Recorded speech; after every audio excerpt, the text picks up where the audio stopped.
ही निवडणूक मत मिळवण्यापेक्षा दुसऱ्याची मतं कापण्याची आहे. एकनाथ शिंदे लोकप्रिय तर आहेत, पण ती लोकप्रियता मतात परिवर्तित करण्यासाठी त्यांच्याकडे प्रत्येक मतदारसंघामध्ये केडर नाही. आज मराठा समाजासाठी खरंच देवेंद्र फडणवीसांनी भाजपच्या सरकारने काय केलं हे बोलणारे मराठा आमदारही भाजपमध्ये नाही. एकदा का उबाठाचं बटन दाबायची सवय लागली अल्पसंख्याकांना की ते मला वाटत नाही काँग्रेसकडे परत जातील. सर्वाधिक ज्येष्ठ नेते शरद पवार ते नॉन प्लेइंग कॅप्टन आहेत, त्यांना काही मुख्यमंत्री व्हायचं नाही आहे. दुसऱ्या बाजूला पाहिलं तर आहेत देवेंद्र फडणवीस, ते पण एका अर्थाने नॉन प्लेइंग कॅप्टन आहेत. तेच दोघं खरं तर एक निवडणुकीचा साधारणतः फ्लो ठरवणारे नेते आहेत. आत्ता महाराष्ट्रात वारं आहे जे कोणाचं आहे कळत नाही आहे, लाट अजिबात नाही आहे.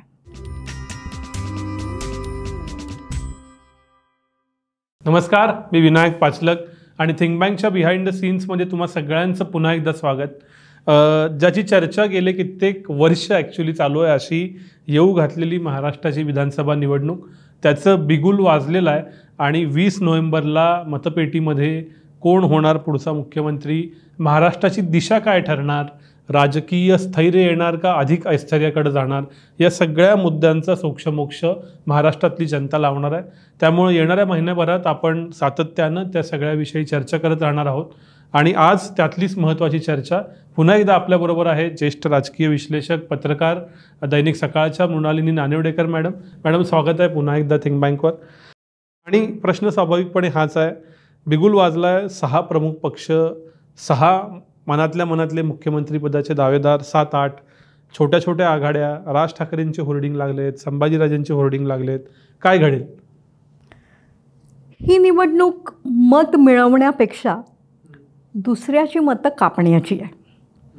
गेल्या काही दिवसातल्या घडामोडी आपण पाहिल्या. निवडणुकांची औपचारिक घोषणा झाल्यानंतर साधारणतः प्रमुख राजकीय पक्षांचा कल स्वतःची मतं वाढवण्या इतकाच दुसऱ्याची मतं कशी कमी करता येईल याच्यावर आहे. मला वाटतं महाराष्ट्राच्या राजकारणात गेल्या 5 वर्षात जे काय झालं त्याचं हे प्रतीक आहे. थिंक बँकचे दर्शक इतके विचारी आहेत की या मंचावर या विषयाची चर्चा झालीच पाहिजे की महाराष्ट्राच्या राजकारणात गेल्या 5 वर्षात सगळं काही अनैतिक घडून गेलं आहे. याच्यासाठी कोणत्याच एका पक्षाला दोष देऊन आपण काही राजकीय चावडीवर बसलेलो नाही. जे जे मतदारांना आवडणार नाही किंवा जे जे गुडबुक्समध्ये बसत नाही ते प्रत्येक राजकीय पक्षांनी या 5 वर्षांमध्ये कोणतीही कसूर न सोडता केलं. खरं तर महाराष्ट्राच्या राजकारणात 2004 साली शिंदेंनी जो विजय मिळवून दिला होता, सुशीलकुमार शिंदे जे काँग्रेसचे अचानक झालेले मुख्यमंत्री होते आणि त्यांनी फार मर्यादित षटकांच्या एका सामन्यात 2020शीच तुलना होऊ शकेल झटाझट निर्णय घेऊन एका विजयापर्यंत पोचवून दिलं होतं. लोकसभेच्या निकालानंतर महाराष्ट्रातली विद्यमान त्रिमूर्ती त्याच गतीने निर्णय घेण्याचा प्रयत्न करते आहे. आणि असे प्रयत्न करताना त्यांनी कोणतीही चूक ठेवलेली नाही. म्हणजे जैनांसाठी महामंडळ, ब्राह्मणांसाठी महामंडळ, अमुक एका वर्गासाठी कशा सवलती देता येतील, ग्रामसेवकाचं नाव बदलणं, असे सगळे जे जे काय काय शक्य आहेत ते सगळे निर्णय घेऊन टाकलेले आहेत. पण मुळात या निर्णयांसाठी आर्थिक पाठबळ आहे का वगैरे ते तर खूपच महत्त्वाचे मुद्दे आहेत. त्यापेक्षाही महत्त्वाचा मुद्दा असा आहे की खरंच महाराष्ट्रातल्या जनतेला एवढंच हवं होतं का?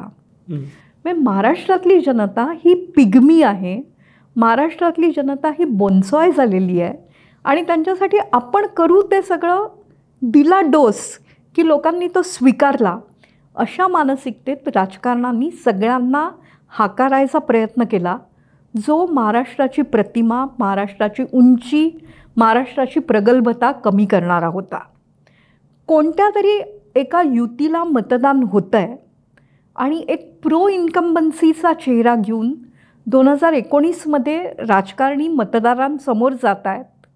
मी पुन्हा येईन नंतर हास्यास्पद झालं तरी कमी जागा निवडून देत का होईना लोकांनी स्वीकारलेलं होतं. अशा वेळेला बंद दरवाजाच्या खोलीत काय झालं आपल्याला माहिती नाही.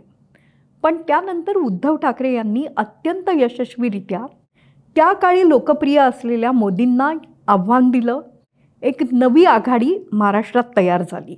खरं तर कायद्यात कोणतंही प्रावधान नसलं आणि भारतीय जनता पक्षाने हा प्रयोग केला असला की मतदानात जे बाहेर आलं त्याऐवजी वेगळी आघाडी ती सत्तेत येणं, मला हा प्रकार संपूर्णतः अनैतिक वाटतो.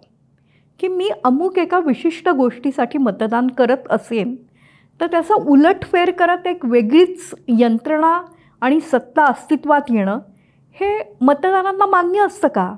हा दोगलेपणा असतो का?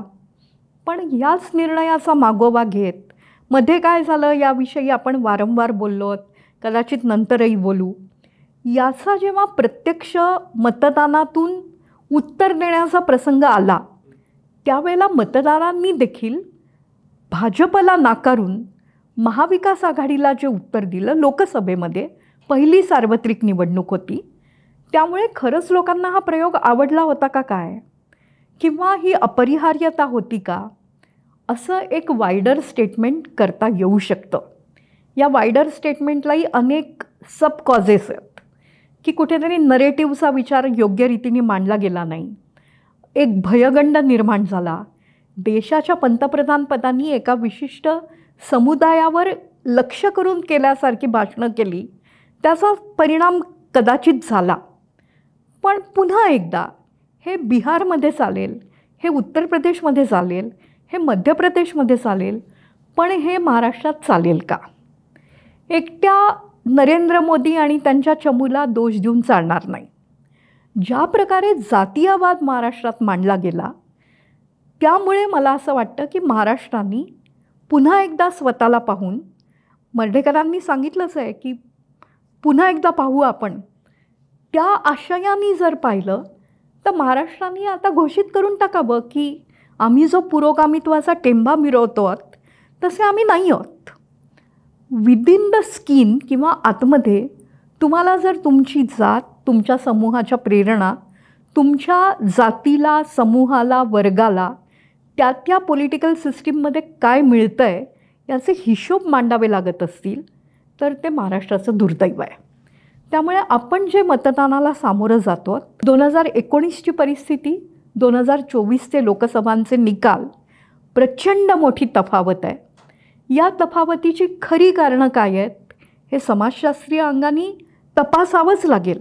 पण त्याचबरोबर महाराष्ट्राचं जे पिगमीपण आहे ते या कुठेतरी नेत्यांनी गृहीत धरलं आहे का आणि काही प्रलोभनं दाखवून त्याला उत्तरं देण्याचा प्रयत्न केला गेला आहे का, हे मला खूप चिंतनाचा मुद्दा वाटतो. त्याच्यावर समाजातल्या पुढारी लोकांनी निश्चितपणे चिंतन करावं. मग राजकारण इतकं जर प्रतिकांचं असेल, इतकं जर फायद्यांचं असेल तर त्या फायद्यांमध्येच ही निवडणूक कुठेतरी जाणार आहे हे स्पष्ट आहे. आणि त्यामुळे या सगळ्या सिनारिओमध्ये कुठेतरी बंडखोरी होईल, कुठेतरी मुद्दामून बंडखोर उभे केले जातील, कुठेतरी मी मतं मिळवण्याचा प्रयत्न करण्यापेक्षा किंवा तो प्रयत्न करतानाच दुसऱ्याची मतं कापण्याचा खूप मोठा प्रयत्न होईल आणि त्या प्रयत्नांमध्ये ही निवडणूक फसेल. निवडणुकीत जिंकणारा कोण आणि हरणारा कोण हे देखील या मतांची कापाकापी ठरवणार आहे. पुन्हा एकदा या पहिल्याच प्रश्नाचं उत्तर देताना खूप विस्ताराने मी बोलली, कदाचित ही खंत आहे एक नागरिक म्हणून. मला अजून एका मुद्द्याकडे लक्ष वेधायचं आहे. ज्याप्रमाणे माझं असं मत आहे, व्यक्तिगत असेल हे, की दिलेला कौल अस्वीकार करणं हे नैतिकतेत बसत नाही, तसं अगदी विरुद्ध मत माझं दुसरंही आहे. पक्षांतरबंदीचा कायदा अस्तित्वात आल्यानंतर ज्या काय पक्षांतराच्या घटना इथे झाल्या, ठीक आहे, मग कोणी फोडला पक्ष तरी तुमचा फुटला, मग तुम्ही स्वतःचे आमदार स्वतःजवळ ठेवण्यात यशस्वी ठरले नाही. पण हे प्रकरण सर्वोच्च न्यायालयात प्रलंबित असताना त्याचा निकालच होऊ नये मतदानापर्यंत सामोरं जाताना. आता ह्या निकषावर खरं तर प्रत्येकच महसुली दावा, प्रत्येकच कोर्टातलं प्रकरण तपासून पाहावं लागेल. म्हणजे justice delayed is justice denied. म्हणजे माझ्या जमिनीची प्रकरणं निकालात लागत नाहीत, माझ्यावर एखाद्या कोणता आरोप असेल त्याची सत्यता असत्यता कळत नाही, गुन्हेगार कित्येक वर्ष कच्चे कैदी म्हणून राहतात, हे सगळं वास्तव आहे. पण हे लोकशाहीच्या मंदिराचा निर्णय घेणारे जे आमदार आहेत त्यांच्याही बाबत होत नसेल तर चिंताजनक परिस्थिती आहे, त्याबद्दल विचार करावाच लागेल. हा विचार केला गेला नाही का? आता हा विचार केला आणि उद्धव ठाकरेंनी दसरा मेळाव्यात सरळ विधान केलं की सरन्यायाधीशांवर ते निवृत्त झाल्यानंतर मी बोलेन. आता एका स्तंभाने दुसऱ्या स्तंभाबद्दल असं बोलणं आणि अशी खंत व्यक्त करणं, मला उद्धव ठाकरे यांची खंत मान्य आहे. ते स्वतःच्या आमदारांना स्वतःजवळ ठेवू शकले नाहीत, हा त्यांचा खूप मोठा पराभव आहे. पण तरी देखील पक्षांतर बंदीच्या कायद्यानंतर जे काय असा प्रसंग अभूतपूर्व झाला आहे त्याचा निर्णय विवक्षित कालमर्यादेत न येता आपण मतदानाला सामोरं जातो आणि त्यामुळे मतदान हा लोकशाहीची पूजा वगैरे राहिलेला नाही, दुर्दैवानी हा व्यवहार झाला आहे. आणि मग पुतणे आणि काका भांडत असतील. ज्या पक्षात राहून तुम्ही मोठे झाले आहात तो पक्ष सोडून तुम्ही वेगळा निर्णय घेत असाल. ज्या नेत्याच्या मदतीने तुम्हाला मुंबईचं महापौरपद मिळालं त्या नेत्याचा विश्वासघात करून बंद दरवाजाच्या खोलीचं उदाहरण देत तुम्ही स्वतः सत्तेत येणार असाल तर या सगळ्या म्हणजे जिथे मोठ्या मोठ्या फिगर्स या मातीचे पाय असल्यासारखं दाखवत आहेत, याला कोणाचाच अपवाद नाही आहे, ही सर्वपक्षीय घसरण आहे. तर मग मतदारांनी पण माझ्या लाभाचा मी विषय बघतो असा जर विचार केला तर त्यांना दोष खरंच देता येईल का? आणि मग प्रगल्भ लोकशाहीकडे आपण यांना कसं नेऊ शकू, हा एक खूप वायडर मुद्दा आहे. आणि दुर्दैवानी ही जी खंत आहे त्याचा काही मतदानाच्या प्रक्रियेशी अजिबात संबंध येणार नाही अशी स्थिती आहे. मतदानाची टक्केवारी वाढवण्यासाठी निवडणूक आयोग खूप मोठ्या प्रमाणावर प्रयत्न करणार आहे. त्यांनी म्हणूनच असा दिवस निवडला आहे की जो बुधवार आहे, 20 नोव्हेंबर. कुठलाही मधला दिवस नाही, मतदारांच्या रांगा लागल्या पाहिजेत अशी अपेक्षा आहे. राजकीय पक्षही तसे प्रयत्न करतील.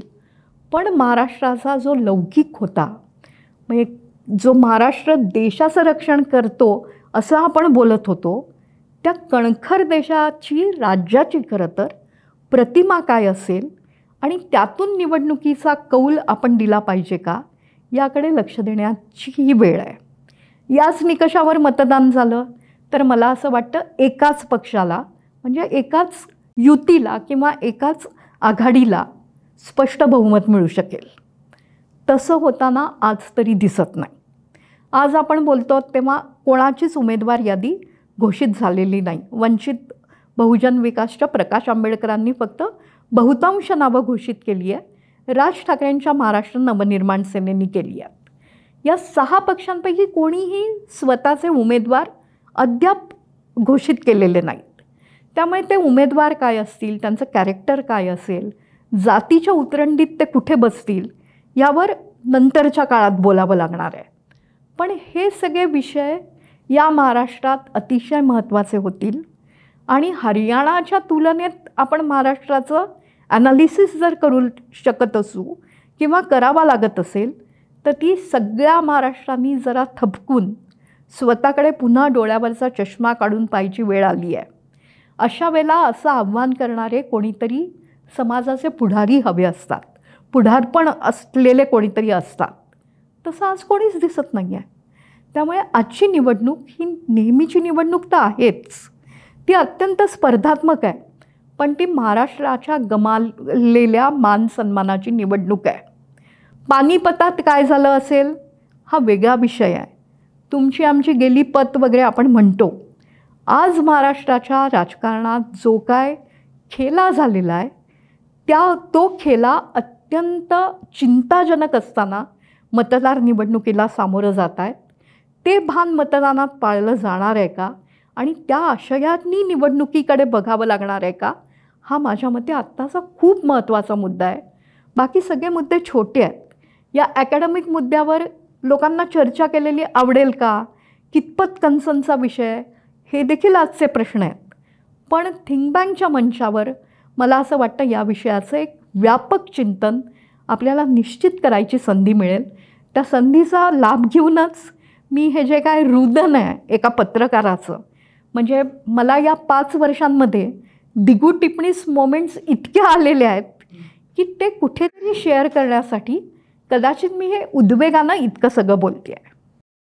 या सगळ्याविषयी तर आपण बोलत राहूच, पण एक असं दिसतं की कुठल्या रेफरन्सनं महाराष्ट्राकडे बघायचं. तुमच्या मनात जर का महायुतीबद्दल सहानुभूती असेल तर तुम्ही हरियाणाच्या रेफरन्सनं महाराष्ट्राकडे बघाल, आणि तुमच्या मनात जर का महाविकास आघाडीबद्दल सहानुभूती असेल तर तुम्ही लोकसभेच्या रेफरन्सनं आत्ताच्या विधानसभेकडे बघाल. ह्या दोन्ही रेफरन्सच्या पलीकडं नक्की महाराष्ट्रात काय चालू आहे, महाराष्ट्राच्या विधानसभेत काय चालू आहे, कारण या दोन्ही रेफरन्समुळं कदाचित सत्य हे पुरेसं बघितलं जात नाही. ज्याप्रमाणे पोस्ट ट्रूथची अवस्था आलेली आहे त्याप्रमाणे या दोन्ही रेफरन्सेसमध्ये महाराष्ट्राची निवडणूक बघणं हे काही फार फायद्याचं ठरणार नाही. आपण कोणत्याही निष्कर्षावर पोचू शकणार नाही.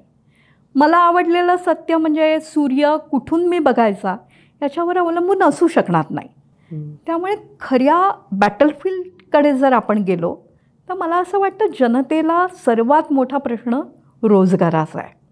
आज मनोज जरांगे यांच्यासारखा एक नेता जो कुठेही नव्हता, किंवा समाजाच्या उतरंडीत असे अनेक मनोज जरांगे असतात, त्यांचं आंदोलन आज एवढं लोकप्रिय आणि गर्दी खेचणारं का होतं आहे तर ते गाड्या भरून पाठवल्या जात आहेत म्हणून नाही आहे. समाजाला खरोखर त्यांच्या प्रश्नांकडे कसं पाहायला जातं आहे याबद्दल एक खूप काहीतरी क्षोभ निर्माण झाला आहे. सरकारी नोकऱ्या तेवढ्या मिळणार नाहीत हे खरं तर कळतं आहे, पण वळत नाही आहे. त्यामुळे महाराष्ट्राच्या निवडणुकीत रोजगार हा मुख्य मुद्दा राहणार आहे. आपण सगळे आधुनिकतेकडे बघतो आहोत. भारत आणि महाराष्ट्र हा एक यंगर लॉटचं प्रतिनिधित्व करणारा भाग आहे. त्यामुळे या सगळ्या लोकसंख्येचे प्रश्न किंवा त्यांच्या आशा आकांक्षा यांचं प्रतिबिंब या निवडणुकीत पडणार आहे का? ते जर पडणार असेल तर मग मेट्रो जे सरकार निर्माण करू शकलं त्याबद्दल एक आत्मीयता वाटेल, अटल सेतूबद्दल आत्मीयता वाटेल. पण या सगळ्या आत्मीयतांबरोबरच पुन्हा एक नवीन थिअरी आहे की ही शरद जोशी ज्याप्रमाणे म्हणाले होते की इंडिया आणि भारत असा तर संघर्ष नाही, की इंडियाला त्याचा लाभ होईल आणि भारत जो थोडासा अजूनही आकांक्षित आहे पण ज्यांना स्वतःचे मार्ग शोधता येत नाही आहेत अशा लोकांची खंत या सगळ्यात काय असेल याचं पण जसं क्लॅश ऑफ सिव्हिलायझेशन्स असतं तसं क्लॅश ऑफ आयडियाज राहील, क्लॅश ऑफ नरेटिव्ज राहील.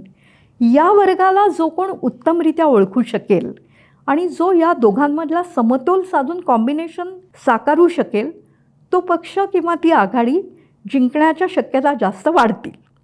आपण दोन्ही विषयांवर बोलणं भाग पडेल.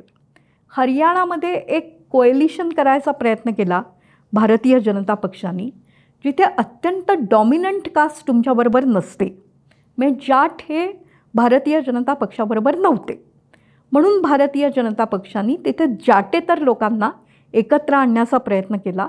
असाच प्रयोग भूपेंद्र यादव यांनी, ते उत्तर प्रदेशचे प्रभारी होते तेव्हा, केला होता. आजही ते महाराष्ट्रात तसाच प्रयोग करत आहेत की मराठा समाजासाठी जे जे काय करणं शक्य आहे ते केलं. ते देवेंद्र फडणवीसांनी केलं, ते पृथ्वीराज चव्हाण मुख्यमंत्री असतानाही झालं होतं. मुळात जसं आपण बोललो की आरक्षणाने खरंच प्रश्न सुटणार आहेत का हाही मुद्दा आहेच, पण जे केलं ते भारतीय जनता पक्ष मराठा समाजापर्यंत पोचवू शकला नाही, टिकलं नाही. त्यामुळे निर्माण होणारी समस्या पुढची. आज मराठा समाजासाठी खरंच देवेंद्र फडणवीसांनी, भाजपच्या सरकारने काय केलं हे बोलणारे मराठा आमदारही भाजपमध्ये नाहीत. जातीवर बोलू नये, पण ज्या जातीसाठी केलं तिथलंही नेतृत्व समोर यायला तयार नाही. काही ठिकाणी उमेदवारी नको असं म्हणायची प्रथा पडली होती की नको बाबा या वादात आम्हाला जायचं नाही.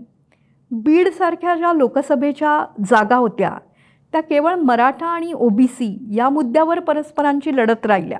त्यामुळे या सगळ्याला उत्तर देण्यासाठी भारतीय जनता पक्ष जे एक सतत जागृत असलेलं इलेक्शन मशीन आहे त्यांनी हा नवा निरेटिव्ह आणायचा प्रयत्न केला आहे. भाजप यावेळेला काहीसं हुशारीनं वागत आहे. जे काय करताय त्याची फार हवा कुठे निर्माण होऊ दिली जात नाही आहे, सांगितलं जात नाही आहे.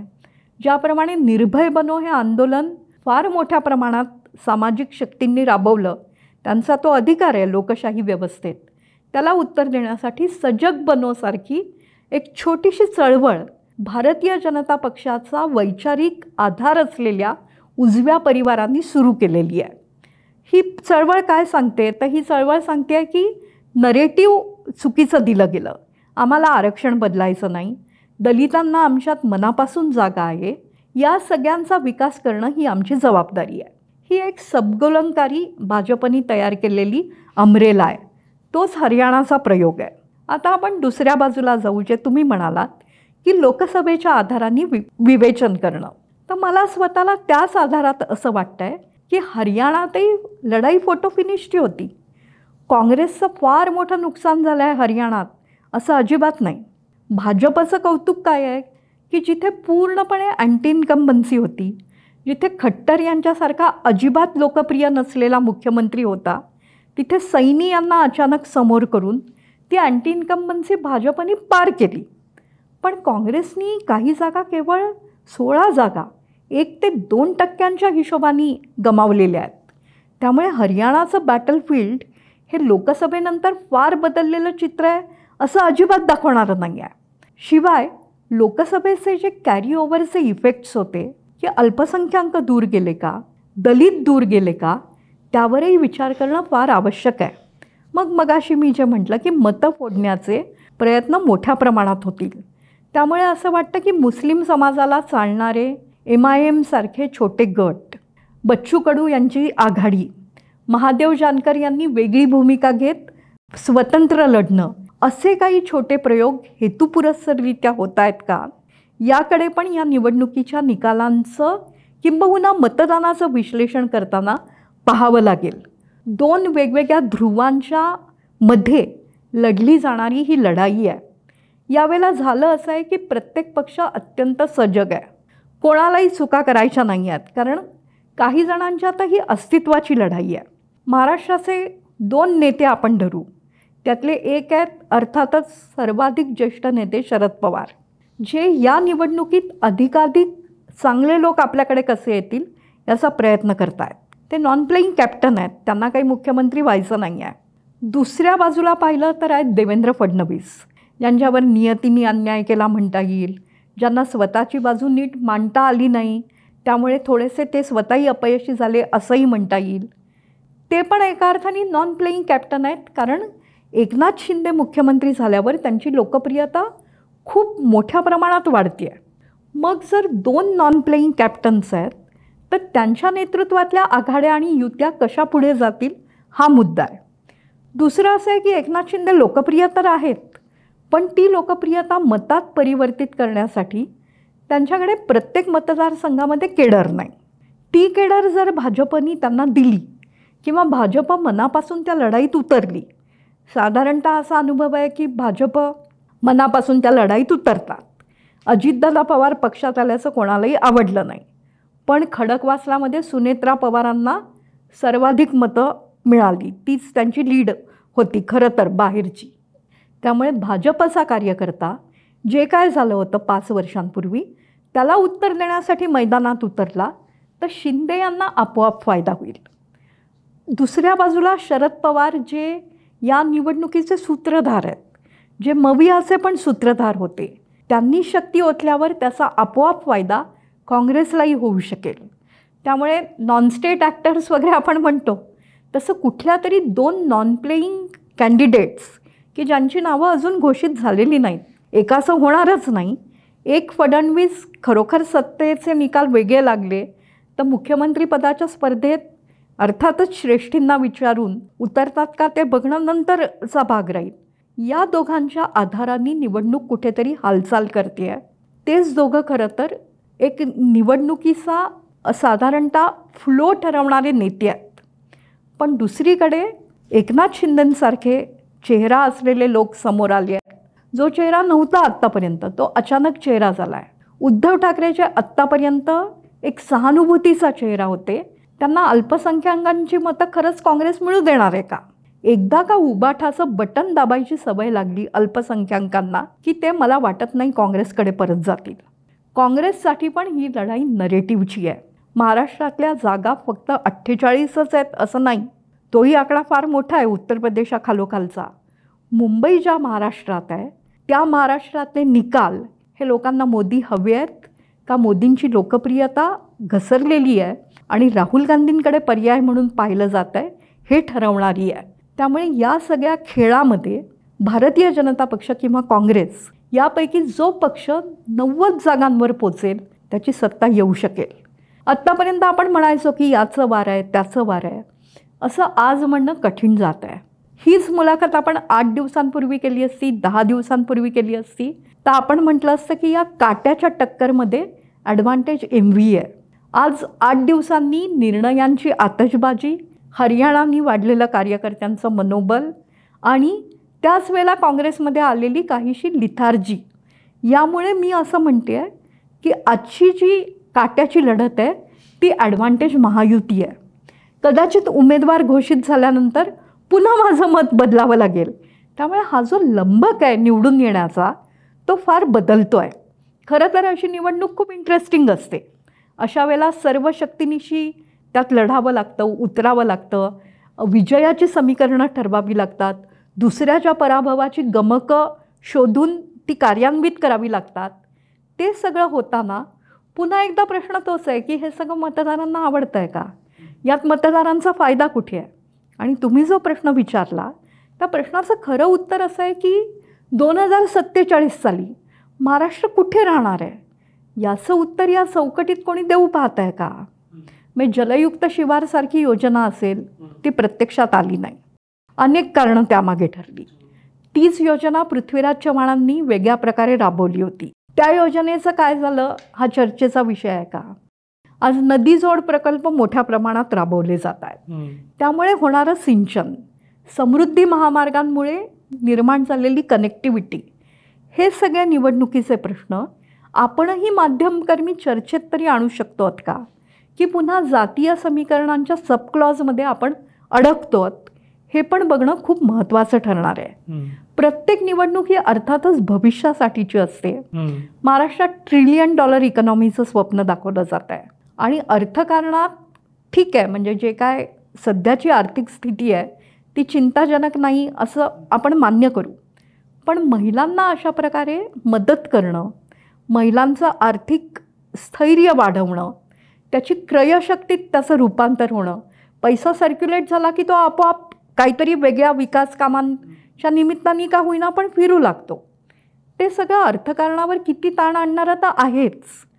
पण स्पर्धा लागलेली आहे की आज 1,500 देत आहेत तर शिंदे म्हणतात की मीच 3,000 देईन. मग पुन्हा काँग्रेस म्हणतो की आमच्या जाहीरनाम्यात तर तसंच असेल. आदित्य ठाकरेंसारखा तरुण नेता पण म्हणतो की आम्ही पण जास्त पैसे देऊ. त्यामुळे खरंच रिअल इश्यूज, प्रलोभनं, वास्तव आणि नक्की जायचं कुठे आहे यातल्या गल्लतीत महाराष्ट्र सापडला तर नाही आहे ना, याही प्रश्नावर येणाऱ्या काळात चर्चा करावी लागणार आहे. 2019ची निवडणूक मला आठवते की त्याचा टेम्पो तसा खूप आधी सेट झालेला. ऑगस्टमध्येच पश्चिम महाराष्ट्रात महापूर येऊन गेल्यानंतर मी पुन्हा येईन, त्यांची जी यात्रा होती ती चालू होती देवेंद्र फडणवीसांची, त्याची खूप चर्चा होती. मग शरद पवारांच्या असं लक्षात आलं की त्यांच्या सभांना आधीपासूनच प्रतिसाद मिळतो. जरी आपण एका पावसाला एलिनेट केलं तरी तसं नव्हतं. आणि मग ईडीची नोटीस आणि मग पवारांचा ऑरा वाढत जाणं. हेच 2 प्लेयर पवार आणि फडणवीस, मात्र त्यावेळी ते एका अर्थानं प्लेईंग कॅप्टन होते दोघंही आणि जीवाच्या आकांताने लढत होते. आत्ता महाराष्ट्रात वारं, हवा, लाट काही आहे का? मला असं वाटतं की आत्ता महाराष्ट्रात वारं आहे, जे कोणाचं आहे कळत नाही आहे. लाट अजिबात नाही आहे. आणि हवा त्याचं ॲनालिसिस करताना मी पुन्हा एक स्ट्रॅटिफिकेशनमध्ये जाणार आहे.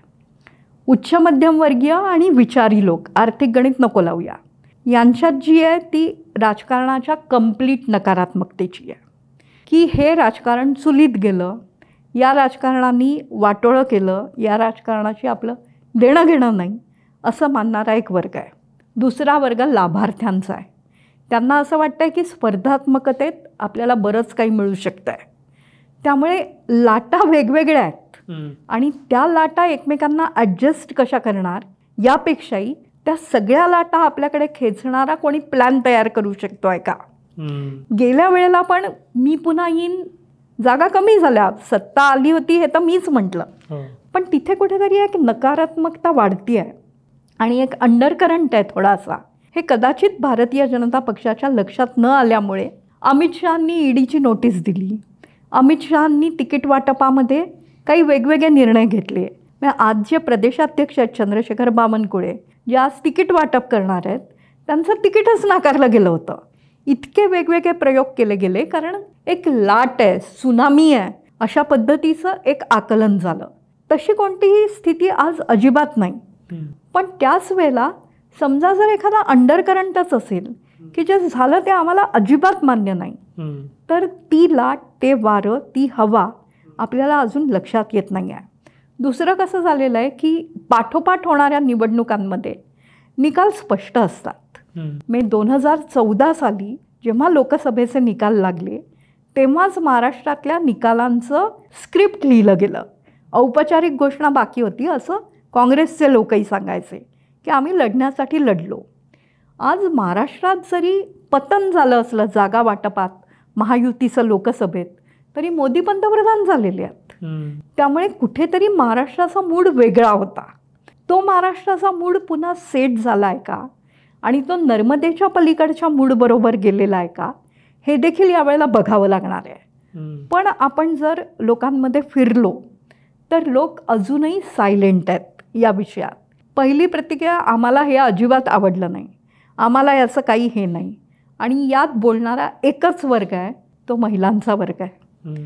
1500 रुपये मी अर्थकारण त्यामुळे राज्याचं कोलमडू शकेल, रेवड्या कोणी वाटू नयेत वगैरे सगळं ठीक आहे. पण या ज्या महिला आहेत त्या महिलांमध्ये कमालीचं काहीतरी वेगळं वातावरण तयार झालेलं आहे. कुठेही जेव्हा महिला बोलतात तेव्हा 1,500 रुपये मिळाले का, मला मिळाले तुला का नाही, याची चर्चा सुरू झालेली आहे. आणि कदाचित या कारणामुळे महाराष्ट्राची निवडणूक ही महिला गेम चेंजर ठरू शकतील अशी स्थिती आली आहे. पुढची जी निवडणूक होणार आहे ती पूर्णपणे महिला ओरिएंटेड निवडणूक आहे, कारण 33% आरक्षण तोपर्यंत प्रत्यक्षात येईल. आज वाट पाहायला कोणी तयार का नाही आहे की ही शेवटचीच संधी आहे म्हणून जीवाच्या करारांनी सगळे लढत आहेत. कारण पुढच्या वेळेला कोणते मतदारसंघ असतील, फेररचना होणार आहे, महिलांसाठी राखीव काय असेल, आपल्याला संधी मिळेल की नाही, हा मुद्दा आहे. त्यामुळे पुढच्या निवडणुकीत डिसायडिंग फॅक्टर असलेल्या महिला आजच सायलेंटली डिसायडिंग फॅक्टर झालेल्या आहेत. महाराष्ट्रातलं पुरुष आणि स्त्रियांचं जर आपण प्रमाण पाहिलं मतदारांचं, तर महिला फक्त जेमतेम 50 लाखांनी मागे आहेत. आणि महिला जर प्रामाणिकपणे देणाऱ्याला मतदान करणार असतील, मला असं वाटतं शहरी महिलांसाठी देखील 1500 रुपये ही रक्कम मोठी आहे. त्यामुळे महिला या निवडणुकीचं चित्र बदलू शकतील का, याच्याकडे एक महिलांच्या विषयांचा अभ्यासक म्हणून वेगळ्या रीतीने निश्चित पाहिलं जाईल. पण कदाचित हा मेजर लॉट जर सरळ सरळ येऊन मिळाला तर महाविकास आघाडीला असलेली संधी संपेल आणि महायुती ती संधी खेचू शकेल. अर्थात हे विधान करतानाही महिलांनाही माहिती आहे की पुढचं येणारं कोणतंही सरकार 1500 रुपये अजिबात बंद करणार नाही आहे, ते वाढवेलच. त्यामुळे दिले तर काय बिघडलं, पुढचंही देणार आहे असा विचार महिला करतायत का. पण नॉर्मली महिला असा विचार करत नाहीत. महिलांमध्ये एक प्रचंड प्रामाणिकता असते, महिलांमध्ये एक समर्पणाची भावना असते. भारतीय महिलांमध्ये तर नक्कीच असते, वडील, पती, मुलगा. त्यामुळे देणाऱ्याला जर लाडक्या बहिणींनी खरोखरच प्रतिसाद दिला तर आपण कितीही चर्चा केली असली तरी निवडणुकीचा निकाल हा महायुतीच्या बाजूनी जाणारा ठरू शकेल. पण आज त्याबद्दल बोलणं देखील धारिष्ट्याचं झालं आहे, कारण आपण लोकसभा निकालांच्या स्पिलओव्हरमध्ये आहोत.